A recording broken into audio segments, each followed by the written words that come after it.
Magandang araw muli mga ate at mga kuya. Welcome sa aking channel, ang Kuya Landing M. Ang ibabahagi ko ngayon ay mula sa sulat ni San Pablo sa mga taga-Roma. Kaya nga hindi na hahatulang maparusahan ang mga nakipagkaisa kay Kristo Jesus. Wala na ako sa ilalim ng batas ng kasalanan at kamatayan, sapagkat pinalaya na ako ng batas ng Espiritong nagbibigay buhay, bunga ng pakikipagkaisa kay Kristo Jesus. Ngunit kung nasa inyo si Kristo, bagamat patay na ang inyong mga katawan dahil sa kasalanan, buhay naman ang inyong espiritu dahil sa pinawalang sala na kayo. Kung nananahan sa inyo ang Espiritu ng Diyos na siyang muling bumuhay kay Jesus, ang Diyos ding iyan ang magbibigay ng buhay sa inyong mga katawang mamamatay sa pamamagitan ng kanyang Espiritong nananahan sa inyo. Ang salita ng Diyos. Salamat sa Diyos.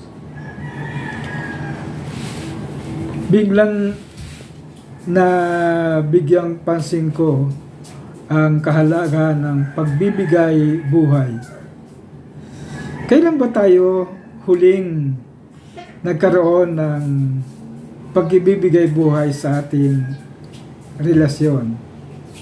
Halimbawa, relasyon natin sa ating pamilya, relasyon natin sa ating kapwa, relasyon natin sa ating mga asawa. Di ba napakahalaga ng komunikasyon sa atin? Ang komunikasyon ang nagbibigay ng pagpapahalaga. Ang komunikasyon ang nagbibigay ng espiritu ng pagkakaisa. Kung walang komunikasyon sa bawat isa, paano tayo magkakaroon ng buhay? Kaya sa pagbibigay buhay sa isang relasyon, mahalaga ang pagkikipag-usap. Kailan ba tayo huling nakipag-usap sa Diyos? Tayo ba ang palagi nagsasalita? O napapakinggan din natin ang Diyos? Paano natin siya napapakinggan? Paano natin siya sinusunod? Paano natin siya kinakausap?